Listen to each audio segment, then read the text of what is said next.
We got Andrew here in Austin.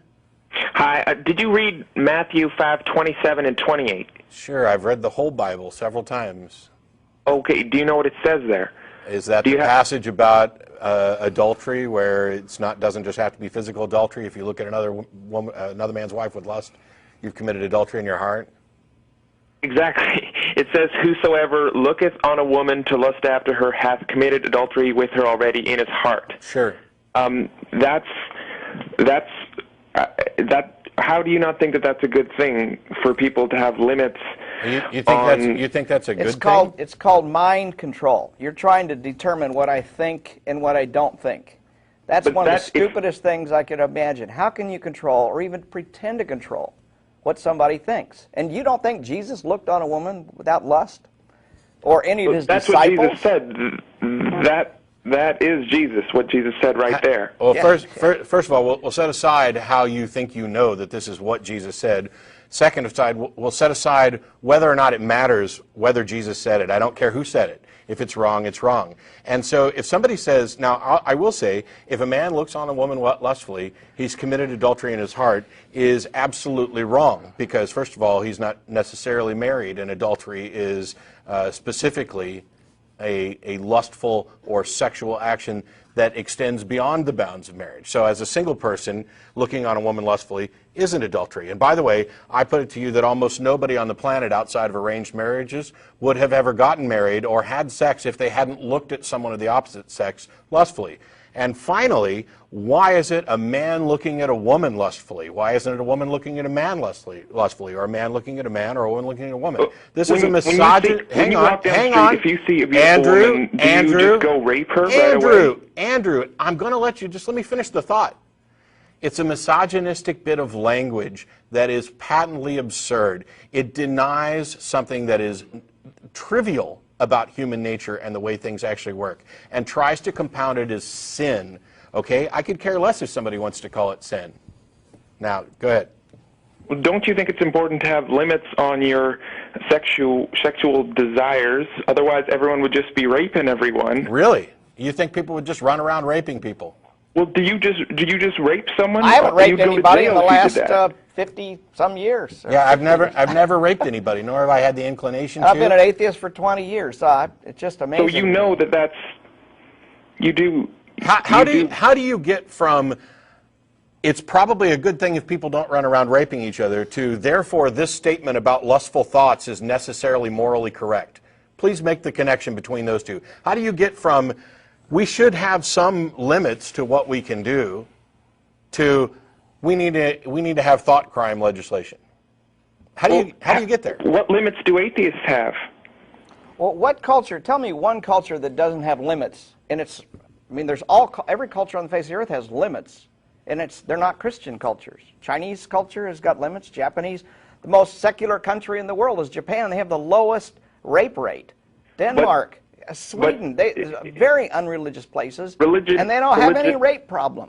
We have much more rape in the United States than they ever do in Denmark or Sweden. Religion doesn't seem to be any kind of deterrent to rape. Are you implying that all rapists are non-Christians or non-religious? What about the priests who are raping little boys and little girls?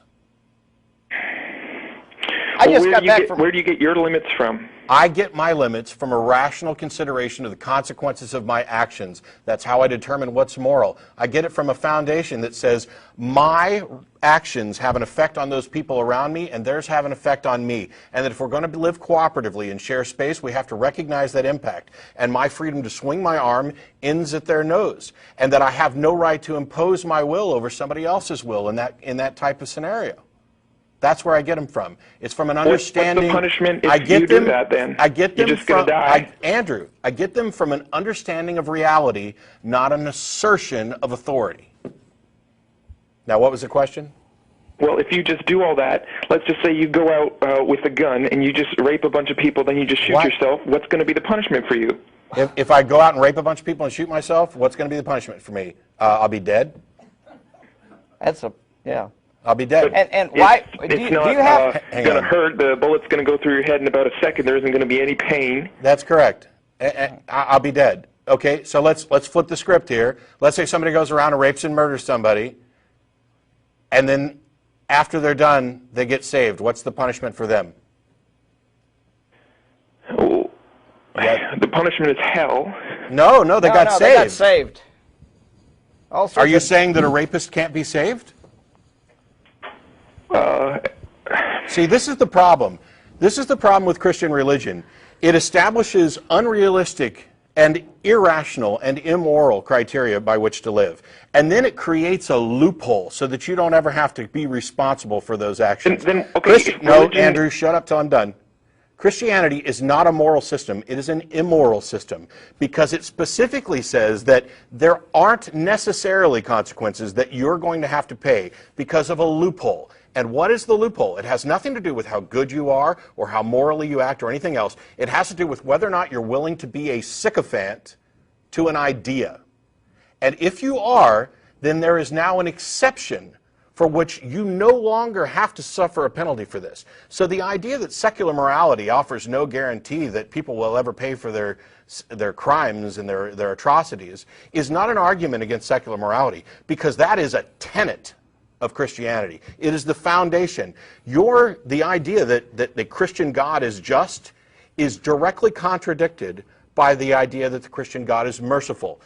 Perfect justice and any mercy are necessarily directly in contradiction, because mercy is a suspension of justice. So do not pretend that your religion is moral and just and then try to attack my position, which is based on reality, because somebody might rape people, shoot themselves ahead, and then not get punished. That's asinine.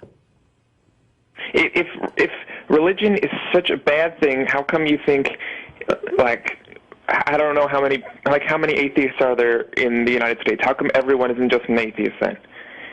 Because not everybody is aware of how bad and untrue religion is, which is one of the reasons why you we're think doing you're this. some kind of genius or something? That Actually, yeah, but why is that relevant? And everyone else is too dumb to figure it out? No, it's not a matter of too dumb. You see, I was a Christian for 25 plus years. Let me ask you a question. Why are you calling in as a Christian? Why didn't you call in as a Muslim, a Buddhist, or a Hindu?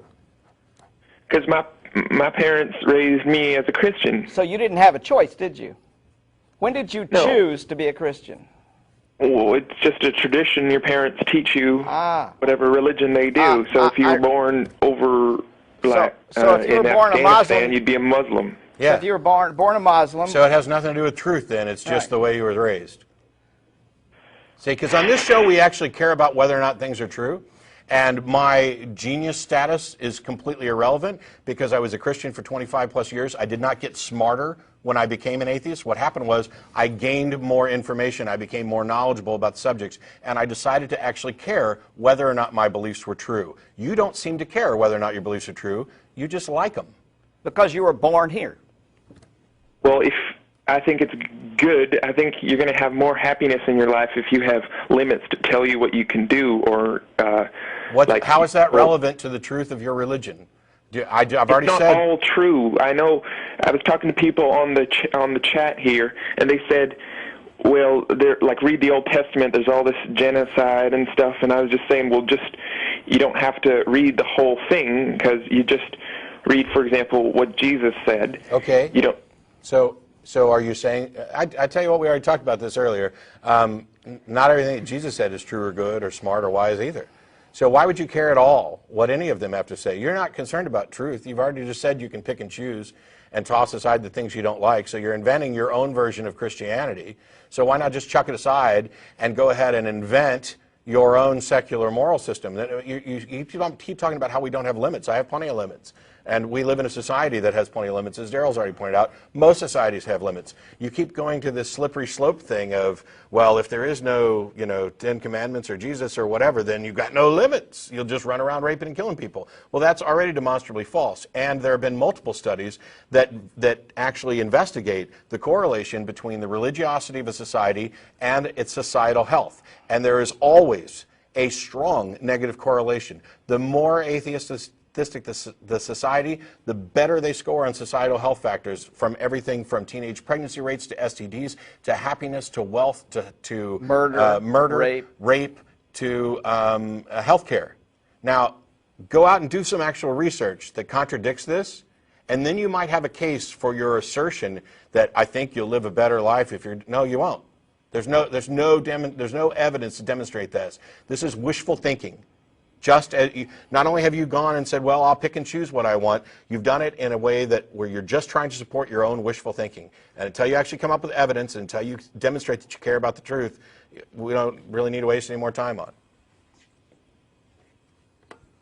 And I guess we won't.